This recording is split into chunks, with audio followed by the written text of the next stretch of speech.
Hi, everybody. This is Tim Johnson. We're in the neighborhood on PeoriaLife.com. Also, we are now on WPEO Saturday mornings at 6:30. So new and improved all over the place. Before we get started, wanted to say congratulations to the Peoria Area Chamber of Commerce. Got the Chamber of the Year for Illinois. That's pretty cool. Very cool. Anyways, I'm Tim Johnson. This is Stacy Borho. Morning. Good morning. Why don't you tell us, give us a synopsis of what In the Neighborhood is. In the Neighborhood is a show that allows you and I to find out the passions that people have for doing what they do, for working where they work, and the day-to-day experiences they have, and kind of why they are where they are. It's just we get to hear so many cool stories, and the passion behind it, and the impacts that we're making as individuals, even though it's just one person at a time, is pretty amazing. Yeah, I'm always amazed at how many new startup non-for-profits, charities have started right here in Peoria. Mm-hmm. That's pretty cool. Yeah, very cool. I like to focus also on volunteerism. That's right. And getting involved with the community, and that's where I really like to focus for In the Neighborhood and all the things that we talk about. So important for us to do. If just every single one of us just had one passion that they wanted to go volunteer with, and that we were able to connect that nonprofit with that volunteer, how much of a difference that would make just right here in Peoria. Yeah. Well, today we don't do politics. That's one thing we don't talk about, which I'm grateful for. But today we have the Mayor Ardis today. Welcome. Thanks, Tim. So, volunteerism. What do you think of when you think of volunteerism? You know, Peoria is really unique when it comes to volunteerism.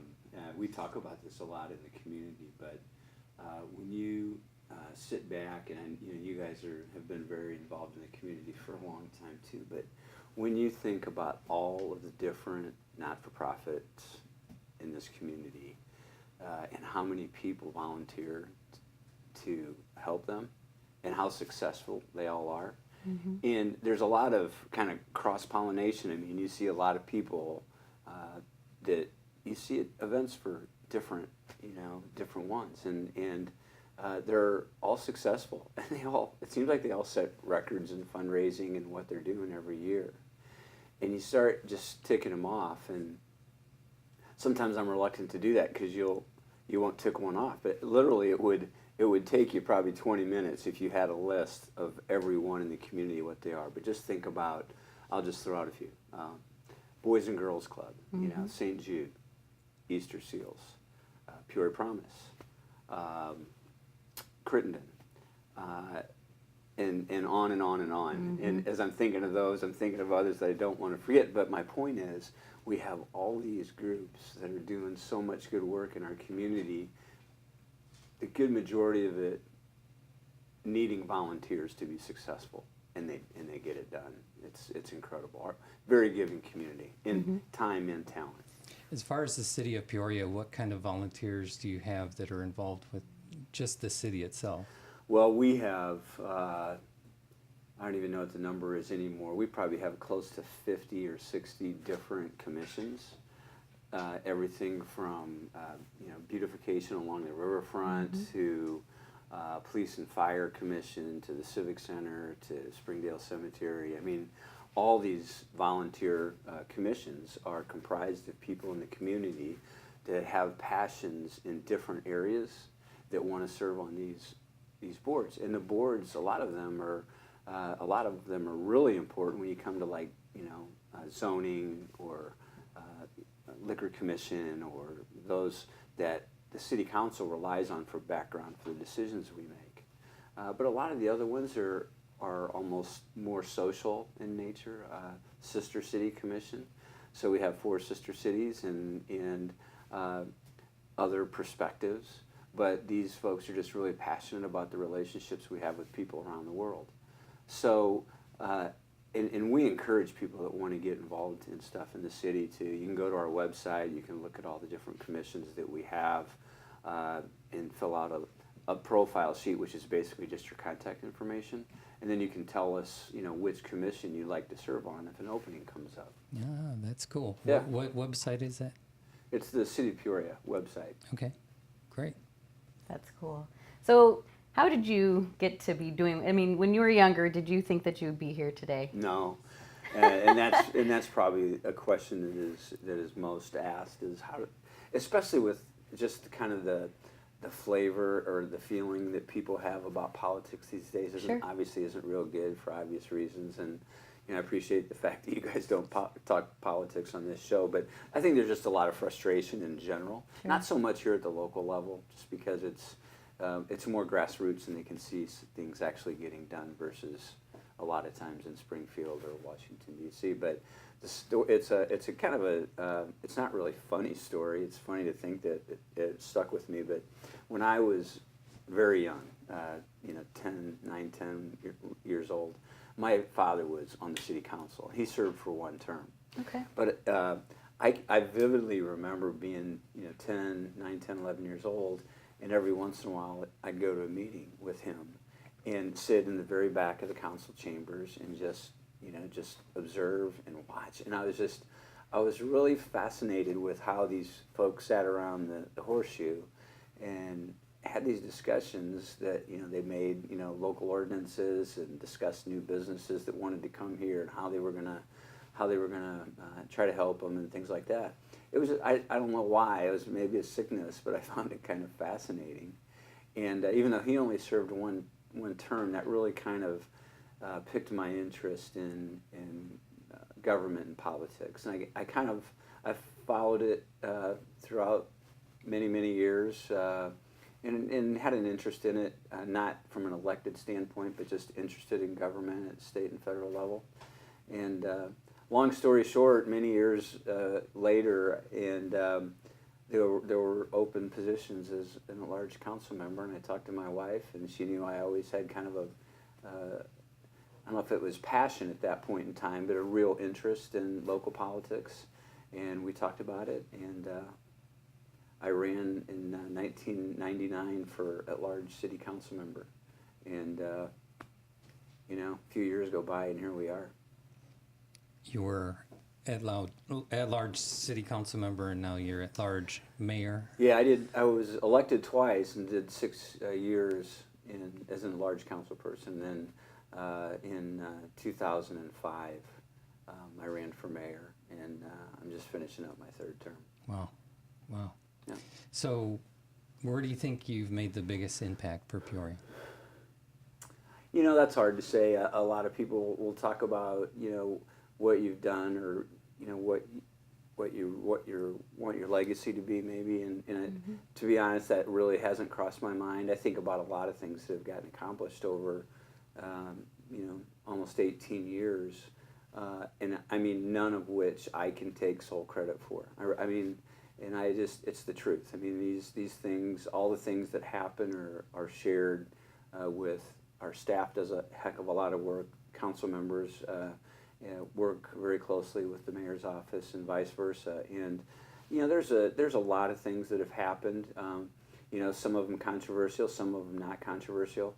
One of the things that and this may sound like it's not a big deal to you, but when I first ran for city council. So 99, I mean, that was a long time ago, but there was kind of it was almost like, okay, it's Tuesday night, let's, get a bag of popcorn and an adult beverage and sit and watch the city council meeting. This could be really fun. Like it was more of a sideshow than a business meeting. And it was a reputation that was maybe deserved, maybe not, but I think there was definitely an attitude on the council that it was somewhat, I don't want to be too harsh on it, but maybe a little bit dysfunctional and maybe just too much of a sideshow. One of the things that when I first came on the council, and certainly once I became mayor, that I wanted to really work on was to really try to change the tone and the tenor of the council meetings and get, this is a board of directors for a city, for a $185 million business, so I thought it was really important to try to change that tone. There's nothing wrong with having, vigorous conversation, debate, and disagreeing. I mean, that's part of the process, but you can do that respectfully.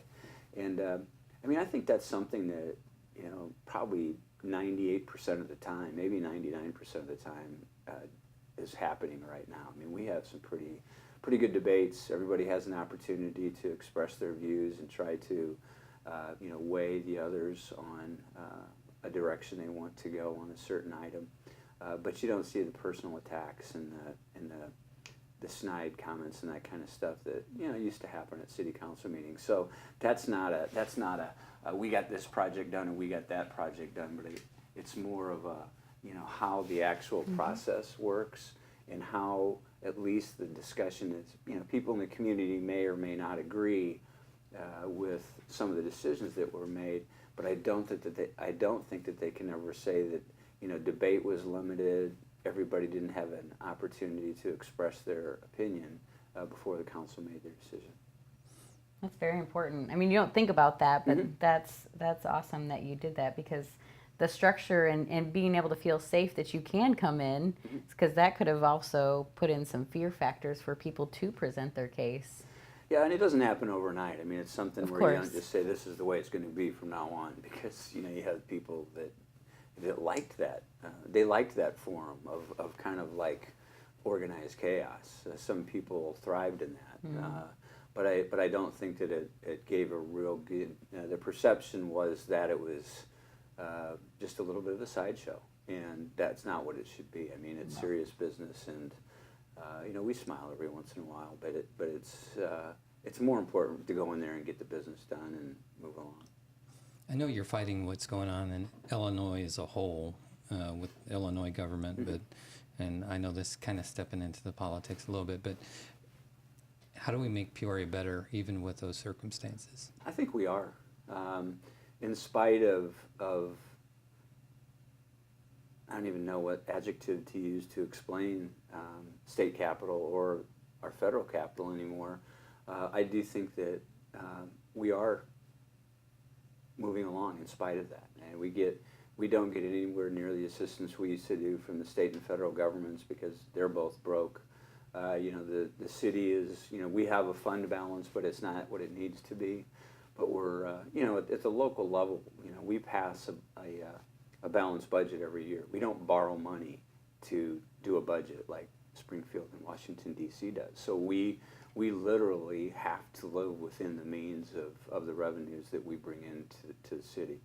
And I think overall that, with all the needs that are out there, I think we do a fairly good job of that. And, people are stretched right now with the soft economy. So I think it's even more important that, we continue to do what we do, but we do it within the means that we have.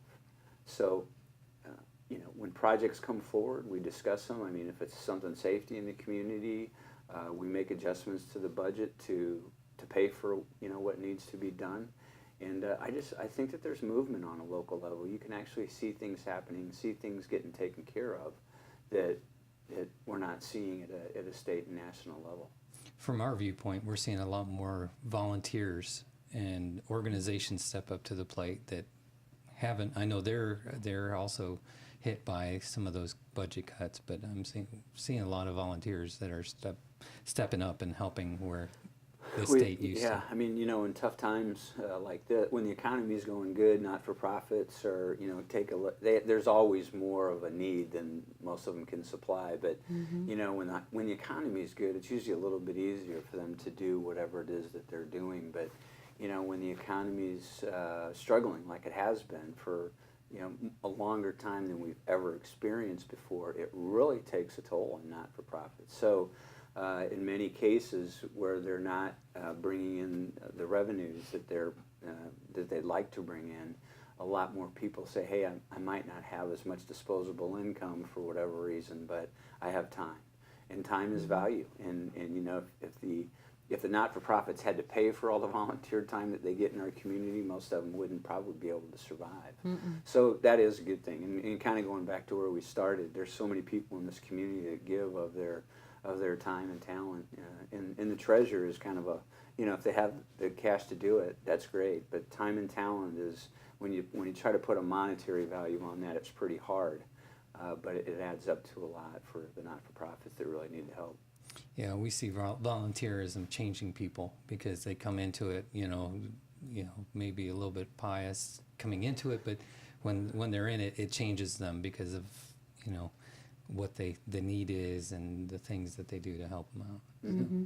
And then the cross collaboration too amongst all the nonprofits has been pretty amazing too with the tougher times. Yep. So good stuff. And I know you came to share a little bit about an event coming up next week.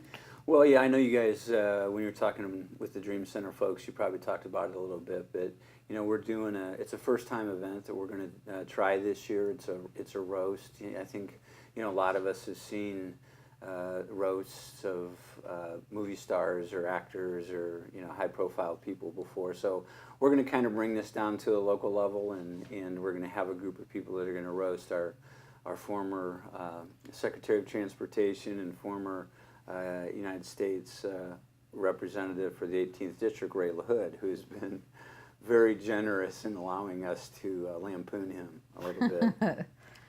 That should be interesting. Yeah, it'll be fun. I mean, one of the things that people are hesitant about is everybody's got skeletons in their closet. I mean, some people have thicker skin than others, but you kind of wonder, how they're going to draw the line. So, we told Ray at the very beginning, and this isn't just for this year, but hopefully in the years ahead, if this is successful and we can continue it, is this is kind of more of a family-friendly roast. I'm sure there'll be a couple things a little edgy, but it's not X-rated, it's not F-bombs and that kind of stuff. It's for those of us who remember Royce Elliott, we're kind of categorizing it more as a Royce Elliott roast than a whoever would be on the other end of that spectrum. Okay. And this is all benefiting the Dream Center of Peoria again? Yes, what we decided was the person that's we asked and accepts the position of the roastee every year, since they're the ones that are really putting themselves out there for the butt of a lot of jokes. Every year the charity will be that person's designation. Okay. So, it won't be for the same one every year. It'll be for the local charity of the roastee's choice. And Ray was, Ray's got a lot of different, a lot of not-for-profits that he helps. And it was really nice of him, I think, to choose the Dream Center. You guys know all the good that they're doing in the community. A lot of people don't, so this will raise the awareness level for that. But it should be a good time. We're looking forward to it for a first-year event. Yeah, they're amazing. The things that they do for our community, it's just beyond amazing how much stuff they're doing. Mm-hmm. Mm-hmm. So what's the favorite part? What's your favorite part of your job as mayor? Or what are some things that you really enjoy doing about your job? I loved hearing about growing up and being interested in that, sitting in that room. Has that room changed at all, like from your viewpoint, from a 10-year-old to now? Yeah, I'm for one, the views changed a lot. Knowing a little bit more, I get that, but and going from sitting in the very back seat in the corner to sitting kind of up in the front, it's a pretty interesting dynamic when you think about it. But there's a lot of parts of it I really enjoy. I like the interaction with. I get to meet new people literally every single day. Mm-hmm. That part's really exciting. We get to a lot of opportunities to help people. Some people's what seems to be a little problem can be pretty big if it's your problem. If you have somebody next door to you that's blaring music until 4 o'clock in the morning and noise and just making your life miserable, it's a huge issue. If you live in a nice, quiet neighborhood where there's not loud music and people take care of their yards and everything else. Well, it's not that big a deal. And there's a lot of different types of things like that that may seem trivial to a lot of people that have never had to experience, what these other people experience. So you get to help people like that. You get to talk to people that are interested in that might be doing business here in Peoria, that want to grow their business, want to make it larger. What can we do to help? People that are new to the community, that might want to move here and open a business. We talked to some folks from Arizona just yesterday that are very interested in bringing a new concept to Peoria. And it's kind of exciting to hear about it and learn about it before maybe it actually happens. One of the things that I get to do often is go into the schools and read to some of the young kids, or as they get older, talk to their government classes, or when they get into high school, talk about civics and government, and kids that are potentially interested in going into public service through either working at a government level or elected office. And I kind of get a charge out of that. I really like talking to the younger kids. As you guys know, I kind of have a passion for education and opportunities for kids to get an education. And so it's one of those things where I'm always amazed when I go in and read to kids when kindergarten, first grade, second grade, and it doesn't matter if you're on the south end of Peoria, the north end, or out north and west. The kids at that age are all the same. I mean, they're wide-eyed. They're just sponges for anything that you talk to them about or read to them. And you just see that progression as they get older. Some of them keep that that intensity of wanting to learn and listening, and a lot of them, their attention spans are shorter, Mm-hmm. and as they get older, they're even shorter. And the frustrating part for me has been, especially in the areas of our city that have more poverty and more single-parent families and stuff. You still have that intensity of wanting to learn and find out as much as they can when they're young, but you see that progression, once they get in third, fourth, fifth grade, middle school type, there's a distinct difference in many of the poverty level schools of the kids. They start getting unplugged, and this isn't I'm not making a blanket statement, because you have kids that get unplugged out in the Dunlap schools too, for that matter. But you see more of it, and then when you come back in 7th, 8th grade, 9th grade, a lot of them they're just kind of going through the motions. And I've talked to a lot of them, and a lot of them are they don't feel like there's nothing out there for me. I don't quite want to say hopeless, but it's like, why should I finish school? I'm not gonna go to college. If I don't go to college, I'm not gonna have a good job, and my parents didn't have the opportunity to go to college. Almost that and that was really one of the driving reasons that we came up and stepped forward with Peoria Promise a number of years ago, because we want to be able to tell these young kids, regardless of what school they're in and regardless of how much money their parents make, they can have an opportunity to go to ICC for free. They can get a college education. And when you change that dynamic, so all of a sudden the kid, and it doesn't matter if their parents didn't have it, the opportunity to go to college, or if their parents don't have the money to send them to college. You graduate, you get good grades, you can go to college. And I think we're making a difference. I mean, we've graduated. I shouldn't say graduated, because they haven't all graduated yet, but we've put close to 3,000 kids through the program in 8 years. And it is making a difference, and it's slow, but sure. And these are the kind of things that we have to think about. I mean, these kids, I'm just fascinated by the challenges that kids have. We all think back when, and I'm older than you guys, but you guys are probably the same when you're young. It's like, man, it's a really crazy world we live in, and how are we going to And kids today, I mean, it's kind of mind-boggling to see what a lot of these kids go through, and the potential things that they're facing just because it's just kind of a crazy world. But if we can give them just that little piece of hope that it's worth staying in school, no matter what I learn and what I put up here, nobody can take away from me. Mm-hmm. And the only thing that I can use it for is to make myself better. It's a lot of incentive for these kids, and they're smart kids. I mean, these kids are, a lot of smart kids. They need the opportunity. How can people find more about Peoria Promise? Well, you can go to the website, peoriapromise.org. We're trying to get more visible in the community.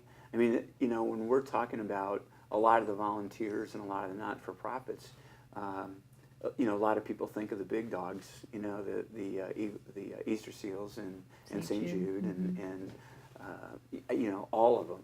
And they're all great, and you can't take away anything from them. But nobody else is doing what Peoria Promise is doing in that space. There's a few companies that give out scholarships. Nobody is doing what we're doing, and we don't get a penny of taxpayer dollars. I mean, every bit of it is, basically begging, corporate folks in the community and just everyday folks to help us. And we don't ask for donations. We ask for investments. That's one of the big things that we try to say is like, look, we're not asking for your donation to this program. We're asking you to invest in the future leaders of our community. Mm-hmm. And that's what they're doing. And so we started it about 8 years ago. It's been really slow just because we're still hand to mouth. I mean, we're raising just what we need to do to get the kids we have in the program through it. But it's one of these days, somebody that would never have had the opportunity to go to college and get that degree and either do something from there or go on and get a 4-year degree and go on from there. One of these kids is gonna do really well, and they're gonna remember that they wouldn't have had the opportunity if it wasn't for Peoria Promise. Mm-hmm. I'm hoping that we're still, the group is still functioning and alive and getting along, but it's hard, and I'm not saying it'd be great if somebody would come along and give us $50 million or something like that, but somebody's going to come along and remember where they got that opportunity, and until that day happens, we'll keep begging and bucket at a time and get there. So maybe one of those kids is in the back of the room watching you, go through the city council and I don't care where they come from, but someone that has an opportunity to achieve something that they wouldn't have had without, this isn't Jim Ardis's promise. This is Peoria Promise, and right. This is people in our community that understand the vision and the goals and what we want to accomplish. So that's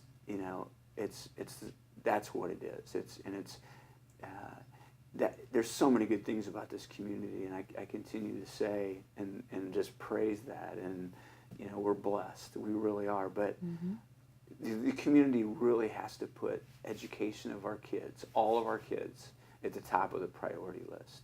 I mean, the health thing, the kids that have, that have cancer or that have, other issues that they need medical treatment, they have to be educated too, right? So if we can't put the opportunities for education for all of our kids at the top of our priority list, I just don't think we have a strong foundation of values for what we want to do and what we want to be as a community. And so that's kind of where the passion for education has come from. I haven't had that my whole life, trust me. I always kind of went through school and just got through school. And I was lucky. I went to good grade schools and high schools and graduated from Illinois State and got a good degree and all that stuff. But like a lot of people, if I had to do it over again, it would be totally different because I would apply myself so much better, just because I had the opportunity, take full advantage of it, don't just coast through. But there's so many kids that don't have that opportunity, and at a very young age realize that they don't have that opportunity, and that's what leads to just a lot of the things, whether it's substance abuse or gangs, guns, violence, whatever the road that they choose, it's probably not their first choice. Right. It's because some of these other roads weren't open to them. Awesome. We could talk for another hour. We're We just could. getting rolling. I really want to keep going. It's good. That's what we love. We Yeah. love the Yeah. passion, and your passion behind Peoria Promise is awesome. So it's peoriapromise.org. Org. Awesome. Thank you so much for coming today. We're done already? We yeah, are. we're all set. Well, thanks for having me in. I appreciate it. Sure. Tell us again where they can find out more about the roast. Dream Center would probably be the quickest way to tell them. Just contact the Dream Center. It's Thursday, November 10th, down at the Peoria Civic Center. It'll be a nice evening and have a few laughs at Ray's expense. Great. Thank you so much for your time, Mayor Jim Ardis. You're welcome. Thank you. Thank you.